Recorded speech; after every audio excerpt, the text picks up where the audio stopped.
Good afternoon, ladies and gentlemen. I'm Jerry Cooey. I'm Deborah Nelson. And once again, we welcome you to the beautiful banks of the Blackwater River in downtown Milton, Yes, Florida, sir, Bob. as we overlook Blackwater Bay from the corporate headquarters of Santa Rosa Week. Santa Rosa Chronicle LLC.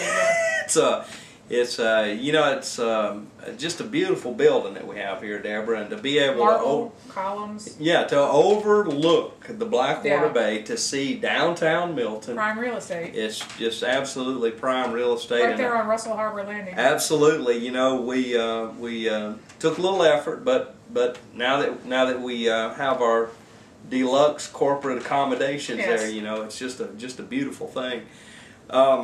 Ladies and gentlemen, this is one of those shows where we got 4, 5, 6 things here. We're kind of going to be all over the place, and we hope we do justice to all of them. First up is the zoo, and certainly we've talked about it a good bit on this show. You know, it's been in operation for many years. Animal Inc. was the ones that were handling the zoo. Right. It was turned over to a nonprofit, Gulf Coast Zoological Society. Gulf Coast Right. Zoological Society. Also, when they handed it off, there was a good bit of debt that was handed off with it. Then the hurricane came along, and apparently there was some issues in that. Where the insurance policy didn't cover everything that had damage to it, and that caused additional debt service to the zoo. And so it's kind of been in last year, our county commissioners, along with the Escambia County commissioners, each county made a $125,000 donation to the zoo to help keep it afloat.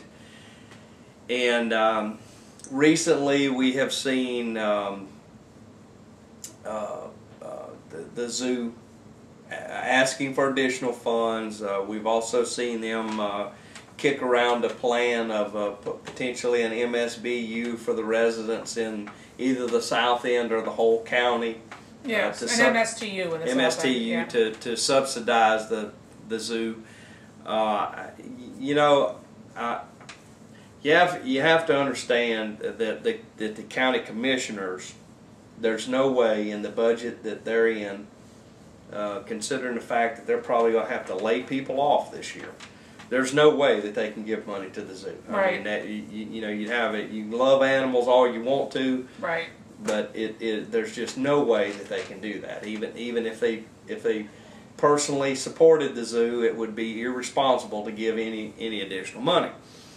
And then we discussed at the last show, well, the TDC, which comes off of bed taxes, and the zoo is a tourist issue. Right. The Board of County Commissioners, I thought, sent a pretty strong message to the TDC. They said, we support you giving them $125,000. And you know, I've done a little research and asked around a little bit, and I'll tell you that the TDC, the Tourist Development Council, from bed tax takes in about $1 million a year.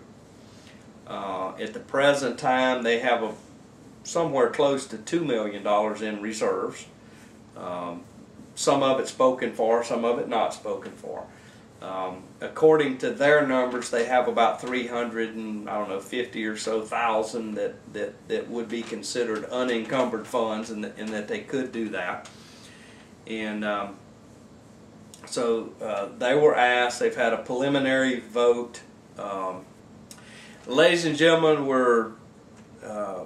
what we have recently found out is that the Tourist Development Council, although their board meeting in the south end, which is really a membership meeting, not a non-voting meeting, they had voted to suggest to the full board that they would fund it.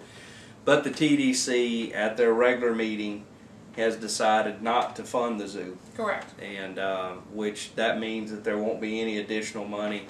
And we have also learned that Danielle Lance, the executive director, did resign last week. Danielle Lance has resigned, and you know, she's put so much energy into it. I'm really kind of surprised to, you know, but people have to do what they need to do. But without the funding from the TDC, Escambia County probably won't come through. What we're hearing now, ladies and gentlemen, is that a plan is in place for the animals to be removed from the zoo, to be scattered out across the country in various locations. And with that said, now that this organization is defunct now, that Animal Inc. will regain control of the approximate 50 or so acres that is there. Yes. And Animal Inc. will be able to do whatever they want to do with that property. So, as long as it's approved by the county commission. As long as it's approved by the Board of County Commissioners. Which I expect pretty much anything is going to be approved. Yeah. Just a guess. All right. So, you know, that's you know, I don't know how you feel, ladies and gentlemen. I think a zoological park is important in the community. At one time, it was a very nice yes. zoo. They had some things placed upon them that put them in a difficult position, and just. Oh, although I think you could probably argue that the disaster that happened with the insurance is probably reflective of the management. Well, you know, raises questions about what kind of management was happening. And look, and that was before Danielle was there. Right. In my humble opinion, I have a personal responsibility at my house on my homeowner's insurance to make sure things are correct, that I have the coverage that I think that they have, and if that was the issue there, then you know the blame does have to kind of get shouldered around a little bit there. But it's I've certainly learned a lot about zoo operation through this exercise, and you know, my hope is that somehow this thing gets resolved before the animals pulled off of there. But at the present time, I just don't know if that's going to happen. I think what strikes me the most about this whole funding issue has been, and this is just my personal opinion, perception, that there was a reluctance on the part of zoo officials to open up the books and to allow any kind of transparency, any kind of oversight on their spending habits, and by extension on their management habits. We know last year there was talk of establishing an authority where the local municipalities, right, the counties in the area would sort of oversee the zoo the way they do at other zoos throughout the United States. Most big zoos run that way. The government oversees it to some extent and funds most of it, and then in return the zoo's books are open to right, scrutiny and so on and so forth.